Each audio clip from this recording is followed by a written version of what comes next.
연봉 1억을 포기했을 때 그 심정이 어땠을지 좀 약간 궁금하긴 해요. 회사 나오면은 더 잘 될 줄 알았어. 현실은 죽음이죠. 결국에는 준비 없이 퇴사하면 이렇게 되는 것 같아. 이렇게 낮에 뭔가 자유로울 수 있을 것 같고, 사실 현실은 준비되지 않거나 너무 이렇게 막연한 부푼 꿈만 꾸고 퇴사를 하는 경우에는 밤에도 잠을 이루지 못하는 게 퇴사 현실인 것 같아요. 엄청 자유로운데 책임이 따르는 거야. 아, 근데 그쵸. 맞아. 그 책임을 전에는 회사, 이 집단이 커버를 쳐줬어. 이젠 다 내가 받아야 돼. 이 자유와 책임감을 어떤 게 나한테 맞는지를 깊이 생각해보면 좋겠어요. 반갑습니다. 제가 한 잔 올리겠습니다. 얼굴 나이 지금 몇 순서대로. 시죠? 얼굴 나이라. 와, 이거 시작부터. 얼굴 맞긴 나이. 해 근데. 반갑습니다. 새해 복 많이 받으세요. 새해 복 많이 새해 복 많이 받으십시오. 받으세요.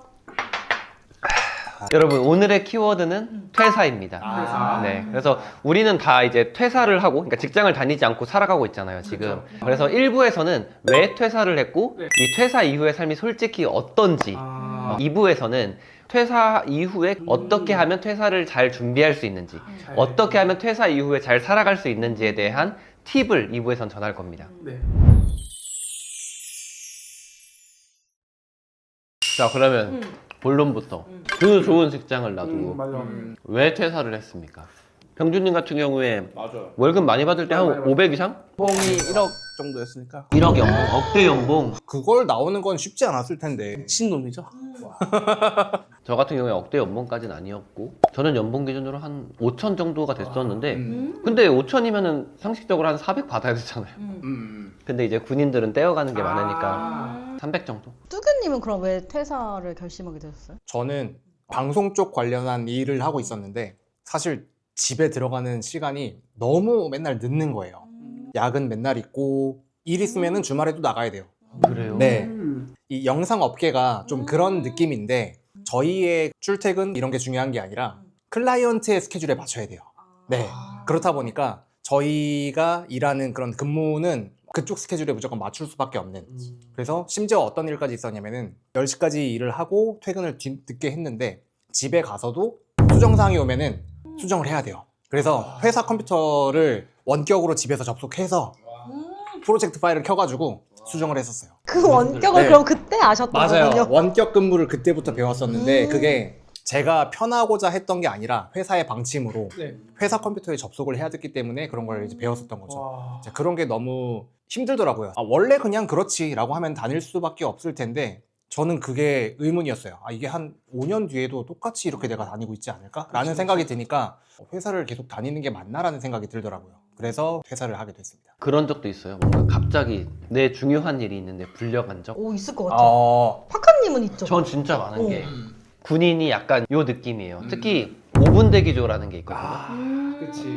그거 하면은 한 일주일 동안은 아예 퇴근 시간이 늦은 게 아니라 퇴근이 없어요. 그치. 그냥 일주일 사는 거야. 그리고 또 저 지뢰 제거 작전 파견 같은 거 가면은 길게 가면 막 그때 한 달 이상도 갔었는데 정말 중간에 한 번 잠깐 오는 거 말고는 그냥 몇 주를 거기 사는 거예요. 그러니까 퇴근이 아예 없는 거죠. 뭔가 예측 불가능한 삶이라는 게 제가 들었는데 군인은 갑자기 집 옮기라고 하면 도시 옮겨야 된다고. 맞아. 부대 발령 텀도 되게 짧아요. 특히 장교들은 보직이 짧으면 진짜 2년, 1년까지도 짧아요. 그래서 이사를 빨리 가면 한 2년 만에 갑자기 강원도 갔다가 뭐 경기도 어디 갔다가 이렇게 옮겨야 돼요. 그러니까 약간 미래를 생각해서 아이 같은 거 생각하면 너무 힘들 것 같아요. 그게 그쵸? 가장 컸던 것 같아요. 저도 퇴사의 이유를 뭐 꼽자면 여러 가지가 있지만 가장 큰 거는 지역에 대한 이동, 출퇴근에 대한 통제 권한이 딱 부대에 오로지 맞춰져 있으니까 주말에 이렇게 쉬다가 갑자기 불려 나가거나 그러니까 이런 개인적인 사생활이 없는 삶이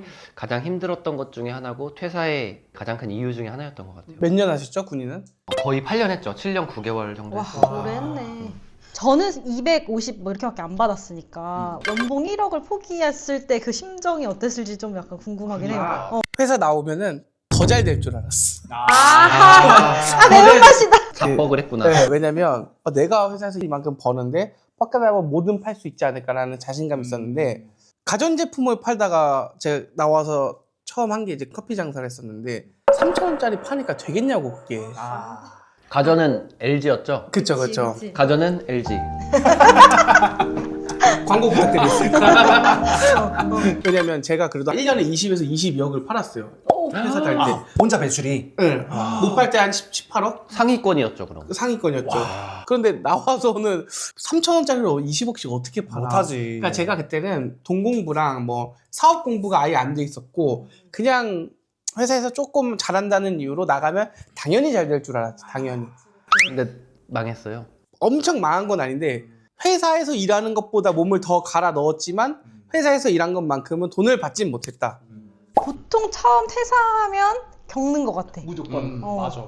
퇴사 후에 잘 될 줄 알았는데 현실은 어땠어요? 현실은 죽음이죠. 왜냐면 뭐 준비가 돼 있어 뭐가 있어. 다행히 저는 회사 다닐 때 돈을 좀 많이 모아놔가지고 이것만 건드리지 않고 생활만 할 수 있으면 되겠다 했는데 진짜 겨우겨우 마치면서 벌었죠 그렇게. 근데 카페를 차린 거면 돈이 들잖아요. 그 5천 정도를 5천만 원? 네 들었어. 5천만 원 투자해서 카페를 했는데 네.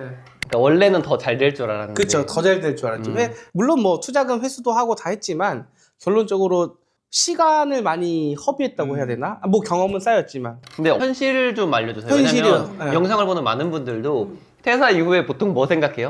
나도 카페 하는 번 그치. 차려보고 싶다. 진짜 이런 분들이 많으니까. 진짜 강조해서 말씀드리는데 30, 40대 퇴사해서 내가 사업에 대해서 잘 알지 못하면 오프라인 사업은 웬만하면 하지 않는 게 좋아요. 웬만하면. 이유가 뭐예요? 월 초에 월세 내야 돼. 월 말에 인건비 나가야 돼. 뭐 중간중간에 재료비 나가야 돼. 그건 제가 갖고 있는 게 별로 없어요. 저도 2달 동안은 현금이 안 돌았어요. 그래서 왜 현금이 안 돌까 이제 생각을 해봤는데 나갈 게 계속 나가니까 있는데 나가는 거야 그냥. 심지어 투자금도 있잖아. 그것도 그쵸? 회수해야 되는데. 그럼요. 그래서 보통 10시에 카페들이 오픈을 해서 한 8시에 마감을 하거든요. 저는 아침 손님 잡겠다고 8시에 오픈해서 밤 10시에 닫았죠. 8시부터 10시요? 네. 그러니까 14시간, 16시간 이렇게 일한 거지. 와. 그렇게 일해서 전에 회사보다 못 받으면 어떨 것 같아요? 현타 오지. 2년을 그렇게 했어, 2년. 실제로 못 벌었고. 회사만큼 못 벌었으니까. 그치만 그때 깨달은 거는 되게 절약을 많이 해야 되는구나. 그때 많이 쓰면 하루 1,000원. 나 도시락 싸고 댕기고. 그랬죠, 그때. 대단한 사람이야 진짜. 알수록. 근데 어쨌든 자본금이 좀 있었잖아요. 그치, 전 있었죠. 퇴사할 때 퇴직금이 800만 원이 있어. 그러니까 저는 진짜 작게 월급 시작했어요. 첫 월급이 90만 원이었거든요. 90만 원이요? 무슨 개화기 때 얘기 나이가 같잖아. 연세를 고려하면 뭐 그 물가 상승률을 고려하면 지금으로 치면 250 정도. 제가 그 남들이 부러워하는 그 아버지 회사 다녔었는데 아빠 회사. 약간 그런 거 없이 진짜 시간당 시급으로 시작했어요 저는. 그렇게 90만 원으로 시작해서 퇴사할 때 200 조금 넘었으니까 퇴직금이 800만 원밖에 안 되더라고요. 그러니까 할 수 있는 게 뭐가 있어. 아버님 칼 같으시다. 딱 맞게끔 딱 주신 거야. 아무것도 없지. 그리고 이제 아버지 회사를 퇴사했으니까 집에 있을 수 없잖아요. 퇴사와 동시에 제가 집을 나왔거든요. 가출. 800만 원 가지고. 아, 가출은 아니고 이제 독립이라는. 독립. 아 죄송합니다. 가출했다는 줄 알았네. 그러니까 이 800만 원으로 세상에 딱 나왔더니 할 수 있는 게 아무것도 없더라고요. 방을 하나 구하려고 해도 보증금이 500만 원인 거야. 요즘 보증금 500도 없어요. 최소 2,000이야. 그러니까 저 때는 그래서 제가 500에 65짜리 월세를 구해가지고 제 여동생이랑 독립을 시작했는데 제 시중에 300 남잖아요. 그러니까 그지도 그런 그지가 없지. 그치. 그럼 뭐 도전하셨어요? 그래서 저는 나오자마자 바로 일주일 안에 영어 학원에 바로 이직을 했는데 전 시간제로 카이트하기 4시간 이렇게 초등학생들 가르치면서 이직 준비를 하다가 그때 이제 우연하게 가게 된 어떤 공방에서 어떤 아이템을 보고 퇴사한 지 한 2주 됐나? 그날 바로 사업자 했잖아. 와 대단하다. 멋있다. 그러니까 결국 이게 약간 생각이 없었던 거죠. 아무 계획도 없고 아무 그런 준비도 없이 퇴사한 현실이 진짜 배고프고 그냥 엄마 아빠 집에 있을 때가 행복했다. 이걸 매일매일 깨달으며 살았죠. 무식하면 용감하다는 표현이 맞는지는 모르겠지만 맞아. 정말 퇴사 이후의 삶에 대해서 너무 모르고 맞아. 그냥 이렇게 하면 막연히 잘 되겠지 이런 맞아. 생각이 엄청 위험한 거야. 제가 공방 창업했다고 했잖아요. 딱 배우러 갔는데 스캔했더니 별거 없을 것 같은 거예요. 금방 쉽게 할 것 같은 거죠. 현실이 사업자를 냈더니 할 수 있는 게 아무것도 없지. 뭐 어떻게 해야 되는지 전혀 모르잖아요. 사업을 해본 적도 없다. 그러니까 진짜 아무 준비 없이 바로 퇴사를 하는 것만큼 무식한 건 없다. 라고 제가 진짜 뼈저리게 생각을 하고 있는 것 같아요. 그 사업자 내고 그럼 계속 잘 안 되셨어. 그 사업자 내고 이직했죠. 다시 거의 3일천하구나. 그냥 호기롭게 사업자 되고 그렇게 하고 한 2달, 3달 안 채우고 이직을 해서 출퇴근을 하는 직장인의 삶을 돌아간 거죠. 그때 그럼 사실. 그 사업자랑은 전혀 무관한 새로운 이직을 한 거죠. 혹시 여러분들 중에서 퇴사하고 나서 힘들었던 경험이 있는 분? 되게 새로운 보금자리를 얻어서 거기에 제가 제 사업을 꾸린 거예요. 방 하나 딸린 그 오피스텔에 조그마한 방에 저희가 자고 거실에 그 작은 공방을 차린 거죠. 지금 생각하면 진짜 웃으면서 얘기할 수 있는 건데 주말에 동생이 출근을 안 하잖아요. 근데 주말에 예를 들어 수업이 잡혀요? 그러면 동생한테 나오지 말라고 하는 거예요. 방에서. 거실에서 수업해야 되니까.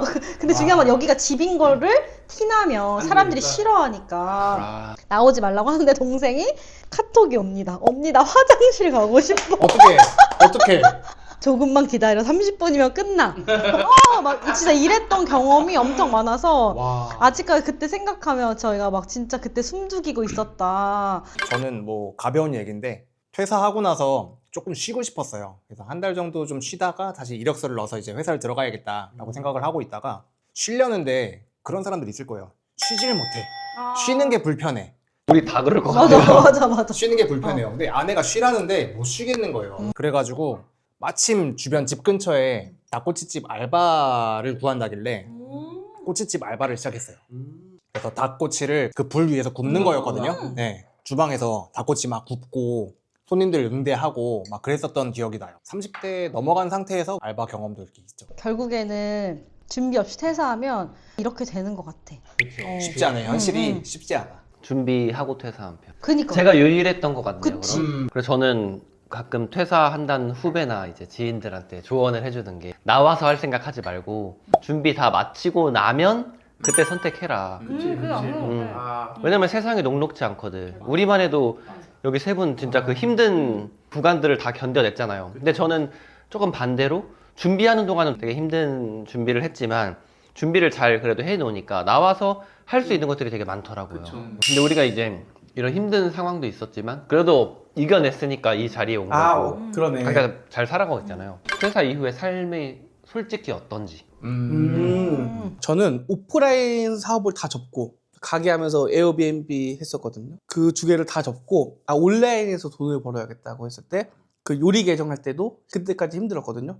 결국에는 무슨 사업을 해야 돈을 벌까라고 했을 때 그때 무슨 책에선가 남의 문제를 해결해 주면 된대요. 그때 어떤 자영업자분이 네이버에 자기 가게를 잘 나오게 하고 싶은데 너가 가게를 해보지 않았냐? 할 줄 아냐? 저한테는 생각보다 어렵지 않은 일이거든요. 배민부터 뭐 네이버 플레이스까지 전 다 해봤으니까 이건가? 해가지고 그때 이제 온라인 사업을 시작했죠. 아 이게 기회구나. 나한테 오는 요청이. 네, 되게 뭐랄까 이 코난 가면 삑! 이거 오잖아요. 그런 느낌이 들었어. 그래서 이거 해야겠다 해서 그거를 파니까 6개월 뒤에 이제 성과가 나오더라고. 그래서 지금은 조금은 공간이랑 시간에 대해서 조금 자유로워진 삶을 살고 있다. 그치만 노가다는 맞다. 이것조차. 디지털 노마드까지는 아니고 노가다다. 네, 노가다다. 그러니까 평일 낮에 이 시간에 여기서 소주를 먹고 있는 거 아니겠습니까? 그렇죠. 맞아.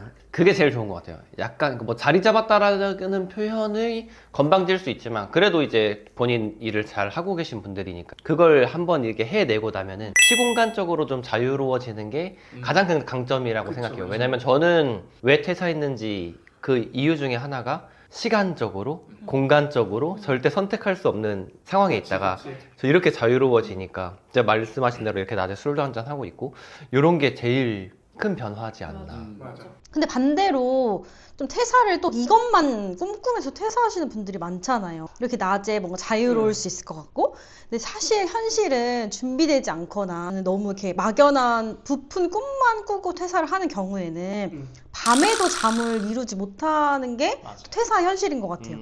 처음에 이제 우리가 좀 내 인생을 고민할 때 어쨌든 통장 잔고도 줄어들고 소속되어 있지 않으니까 되게 그 엄청난 외로움도 있잖아요. 그쵸. 나 혼자 뭔가 어디 갈피를 못 잡고 그런데 그냥 막연하게 자유만 꿈꾸면서 퇴사한다고 하기에는 약간 그것 또한 너무 허황된 꿈일 수 있으니 퇴사의 현실 중에서 막 엄청 자유롭지만은 않다. 엄청 자유로운데 맞지? 책임이 따르는 거야. 근데 맞아. 그 책임을 전에는 회사 군대 이 집단이 커버를 쳐줬어. 혹은 내 동료들이 커버를 쳐줬어. 맞아. 이젠 다 내가 받아야 되는 거야. 맞아요. 그래서 이 뭔가 매출에 대한 불안함? 원래는 책임자가 있었겠지. 근데 이제 내가 책임자고 맞아. 시간에 대한 조율? 자유롭게 이걸 하려면 맞아. 새벽에 끝내고 와야 되거나 아니면 맞아. 이따 밤에 해야 돼. 맞아. 그런 것들이 다 나한테 이제 부담으로 오는 거기 때문에 맞아. 자유로우면서도 불안하다. 맞아. 그 결국에 내 인생은 회사게 아니라 내 인생을 내가 꾸려갈 수 있는 게 회사의 가장 큰 장점 아닐까요? 그렇죠. 내 인생은 내게 된 게 정말 최고의 장점이기도 하면서 말 그대로 이제 내 거기 때문에 내가 끌고 가야 돼. 누가 이렇게 밀어주거나 도와주지 않아. 그게 또 어려운 점일 수 있어요. 약간 양날의 검이라고 생각하는데 이 자유와 책임감을 어떤 게 나한테 맞는지를 조금은 깊이 생각해보면 좋겠어요. 이거 너무 좋은 조언인 게 퇴사를 한다고 해서 무조건 퇴사하세요 밖에 최고야 라고 말할 수 없는 게 이 뚜기님 말씀대로 자신에게 잘 맞는 게 있다라는 맞아요. 거죠. 누군가는 이 소속돼 있고 안정감이 있고 동료들과 함께 협업하고 시너지되고 이런 게 더 잘 맞을 수 있고 누군가는 아니야 이건 내가 리드해야 돼. 나는 내 꿈이 커. 나는 이거 안 하면 지금 잠을 못 자. 이런 사람도 분명 있는 거거든요. 근데 아까 그 지독한 외로움이 뚜규님이 오셔서 그때 당시에 파카님을 만나신 거죠. 약간 그런 것도 그쵸? 있죠. 맞아요. 그 타이밍이 그렇죠. 네, 외로운 것도 있었고 뭔가 좀 돌파구를 또 찾고 싶었고 자기개발 만나는 행사 거죠. 그때 네. 또 참여해 주셨고 맞아요. 그때가 우리 2년의 시작 연인이 아니죠. 연인이라뇨. 각자 술 올라오네. 연인 연인 아니고 연인 인연이다. 아니고 인연이다. 저는 그때 뚜규님이 가끔 그때 사진 막 보여주시잖아요. 자료화면 나가나요? 그때 사진? 근데 어쨌든 저희가 퇴사를 하면 내가 살아가는 방식이 이게 맞나라는 뭔가 되게 물어볼 곳이 없잖아요. 그쵸. 그쵸. 그래서 그럴 때 약간 그 나와 같은 가치관으로 살아가는 사람들을 찾는 게 전 인생의 가장 큰 복인 것 같아요. 왜냐면 저도 퇴사하고도 지금 사업하면서 되게 많은 사람들을 만나지만 이게 혼자 프리랜서로 살아가더라도 가치관이 안 맞으면 내가 잘못 살고 있는 건가? 이런 뭔가 흔들림이 있잖아요. 맞아. 물어볼 사람이 없고. 그쵸. 근데 제가 이렇게 세 분을 잘 좋아하는 이유가 우리는 어째 삶의 가치관이 같으니까 우리 좋아해 주는구나. 약간 싫진 않고 처음 알았어. 뭔가 이 삶의 가치관을 갖고 뭔가 얘기했을 때 나도 그래 뭔가 이런 동료 같은 느낌이잖아요. 그래서 결국에는 뚜규님 파칸 찾아갔던 것처럼 퇴사하면 좀 이런 동료를 찾아가 보시는 것도 전 너무 좋을 것 같아요. 저는 좋을 것 같아요가 아니라 무조건 해야 된다라고 생각하는 게 회사에는 동료들이 있고 특히 사수가 있는데 여기 나오면 그냥 댕강 버려진 거야. 그래서 없어. 그래서 이거 만약에 내가 이 궁금증이랑 일적인 스킬 그리고 감정적인 것들 그 다음에 뭔가 함께 보내는 이런 의지, 목려 이런 것들이 절대 혼자서 안 돼요. 그래서 만들었으면 좋겠다가 아니라 퇴사하시는 분들은 비슷한 상황에 있는 분들과 친하게 지내시고 네트워크를 무조건 만드셔야 된다. 그래서 저번에 그 우리 커밍손 그 강연 갔을 때 네네. 서로를 저점 매수하세요라고 하셨거든요. 맞아. 너무 좋은 표현이었어. 맞아. 근데 우리도 저점 매수잖아요. 그럼 우리가 엄청 잘 될 그쵸? 건데 맞아. 저도 그 말이 되게 꽂혀가지고 그러게요. 기억이 났어요. 서로를 저점 매수하세요. 저점 매수해야 어. 된다 진짜. 그러면 이제 1부를 좀 마무리하고 2부에서는 본격적인 스킬 이런 것들을 좀 얘기하려 하는데 1부의 마지막 질문. 시간을 되돌린다면 퇴사를 하실 건가요? 전 무조건 퇴사예요. 전 제 성향 자체가 사실은 직장인으로서 살아갈 수 없는 성격이라면 좀 내 성격 좀 이상한 것 같은데? 누군가와 어울릴 수 없는 사람이야. 아니 그게 아니라 아니 매번 매편 나만 이래.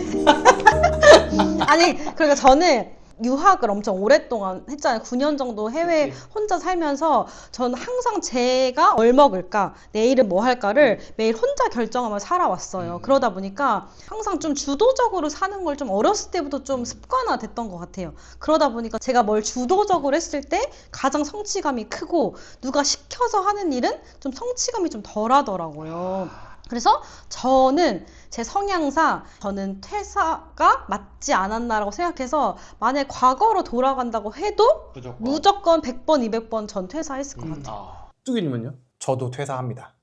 저는 이유가 뭐냐면 전 사실 100%예요? 저도 100%. 저는 퇴사가 제 인생의 터닝 포인트라고 할 정도로 되게 많은 게 바뀌었는데 저는 사실 회사 다니는 게 돈 버는 거의 전부인 줄 알았어요. 근데 회사를 사실 무작정 나왔거든요. 무작정 나오고 나서 이렇게 저렇게 일을 겪어보고 또 우연찮게 집에서 영상 편집 일을 하게 되고 하면서 회사 밖에서도 돈이 벌리는구나 라고 이제 그런 걸 느끼면서 제 생각이 많이 확장이 되더라고요. 그러면서 좀 더 내가 회사에 얽매여 있는 삶이 아닌 그런 5분 대기조처럼 맨날 불려나가고 야근하고 주말 출근하는 삶이 아닌 좀 더 자유로운 삶을 살고 싶다라는 생각이 들었기 때문에 퇴사를 하지 않았더라면은 아직도 지금 회사에서 매여가지고 지금 야근을 하고 있지 않을까. 그래서 저는 다시 돌아가도 퇴사를 하겠다고 생각을 합니다.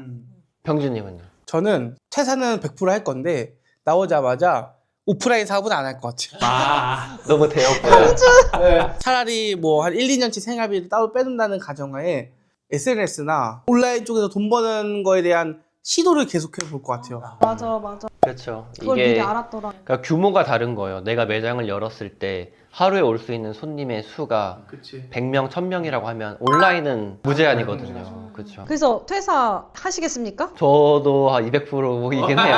근데 이게 너무 이렇게 말씀을 드리면 이게 영상을 보는 분들이 무조건 퇴사하겠구나 이렇게 생각은 안 하셨으면 하는 게 아까 말했듯 자유에는 책임이 따르는데 그 책임의 무게가 회사에 있을 때보다는 10배 이상은 무겁다. 그래서 무조건 퇴사는 하지 마시되 저라면 다시 시간을 되돌려도 퇴사를 할 거다. 그 가장 큰 이유는 저도 주도성인데요. 정보, 자기계발서 읽지 마세요. 자기계발서를 읽으면 저희처럼 됩니다. 뭐야, 부자들의 서재 읽지 마요? 이미 다 읽으셨을 거예요. 아니, 이게 사실 읽었으면 하는 바람에 이렇게 얘기를 하는 건데 자기계발서나 책을 많이 읽게 되면 결국에 어디에 다다르냐? 내 인생은 내 거구나.